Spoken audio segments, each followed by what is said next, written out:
Bienvenue pour cette nouvelle vidéo sur le domaine de Linux Engineer. Aujourd'hui, nous allons parler de la notion de classe en Java. La classe est un principe fondamental de la programmation objet-orientée et la classe est la définition d'un type d'objet, autant pour moi. Comment définir une classe? La définition d'une classe se fait par le mot-clé classe comme ceci, et ensuite le nom, et ensuite public.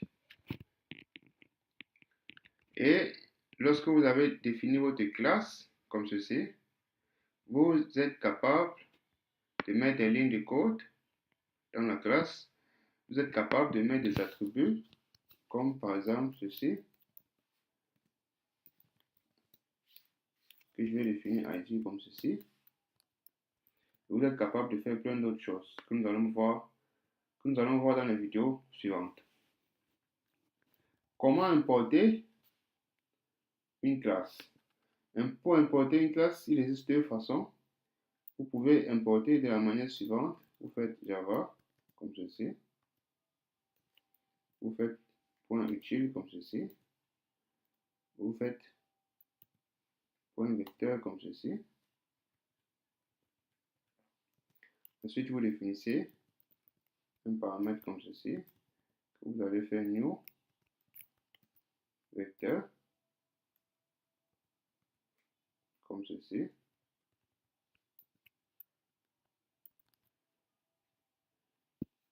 Ça, c'est une façon d'importer une classe. Et vous voyez que cette façon n'est pas trop jolie. Pourquoi? Parce que à chaque fois que vous allez devoir utiliser une classe, vous devrez être obligé d'écrire cette ligne à chaque fois. Une autre façon de faire est la suivante. Vous copiez cette ligne et vous la collez au-dessus de votre classe ou de votre main. Et ensuite, vous n'avez qu'à déclarer votre classe vecteur comme ceci.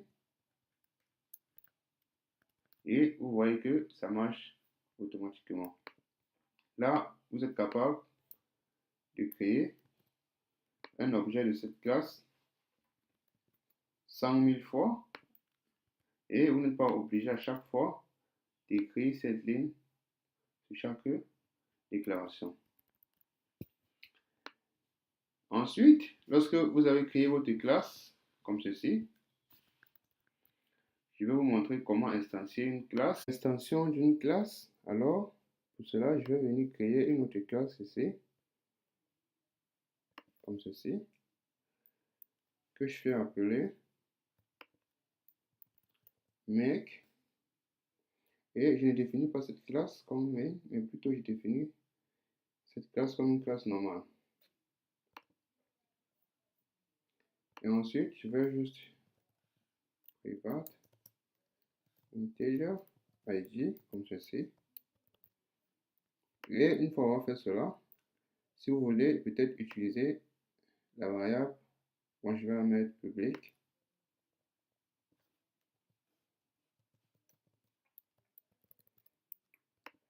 Et si je veux peut-être utiliser cette variable ici, je dois créer un objet de ma classe make, c'est-à-dire je dois instancier un objet de la classe make. Et pour faire cela, je fais comme ceci, make, j'appelle mon objet, comme ceci, et je dis new. Pourquoi? Parce que en Java, lorsque vous voulez instancier une classe, vous devez toujours faire une allocation de mémoire.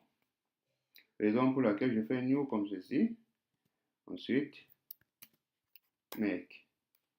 Et lorsque je fais cela, j'ai créé un objet de ma classe make, c'est-à-dire j'ai instancié un objet de ma classe make. Et ensuite, une fois avoir fait cela, étant donné que mon objet est un objet public, pourquoi? Parce que si ici c'est privé, cela revient à dire que je ne pourrais pas avoir accès dans mon main. Mais étant donné que cet objet est public, c'est-à-dire je peux accéder à cet objet pas seulement dans ma classe, mais aussi dans une autre classe. Raison pour laquelle je pourrais faire ceci, out, print, comme ceci, et je vais appeler ma fonction objet comme ceci, et je vais afficher le ID. Et je vais compiler mon code. Vous voyez qu'on a 0. Pourquoi? Parce que j'ai juste déclaré la valeur ici. Et en Java, lorsque vous déclarez une valeur, cette valeur prend automatiquement la valeur 0. Comparé en C ou en C++, ici on aurait eu une valeur aléatoire. Ça aurait pu être 10 000, ça aurait pu être 3 000. Et en Java, tout objet déclaré ou créé obtient automatiquement la valeur 0. Sauf si vous définissez votre valeur par défaut, comme ceci. Et vous verrez que lorsque je compile à nouveau, j'ai 5. C'était pour vous expliquer la notion du public et du privé. Si je mets par exemple comme ceci, private, qui veut dire privé, vous verrez que ici je vais automatiquement avoir une erreur. Pourquoi? Parce que il ne serait plus possible d'avoir accès à cette variable. Cette variable n'est valable que dans cette classe. C'est-à-dire si je veux afficher la valeur de cette variable, alors je serai obligé de créer une fonction qui doit être publique comme ceci. Et cette fonction doit être void que je vais appeler print. Et cette fonction aura juste pour rôle d'afficher tous mes paramètres privés. Print comme ceci. Et je vais dire ID. Et ici, lorsque je veux afficher la valeur de ID, étant donné que ID est privé, cela revient à dire que je ne peux pas appeler cette valeur, mais il y a une classe publique qui, elle par contre, peut appeler cette valeur, étant donné qu'ils sont dans la même classe. Alors par conséquent, je serai obligé d'appeler plutôt la méthode. Et je vais effacer toute cette ligne. Je vais juste dire objet comme ceci, méthode print. Et alors, vous voyez que cela fonctionne. Je résume.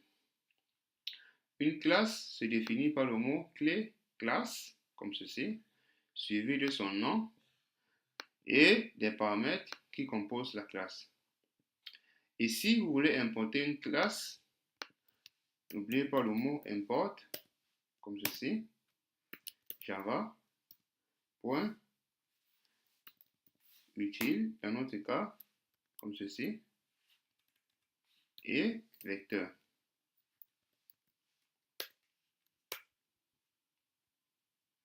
Et lorsque vous avez fait cela, vous avez la possibilité d'utiliser toutes les fonctions et la classe vecteur.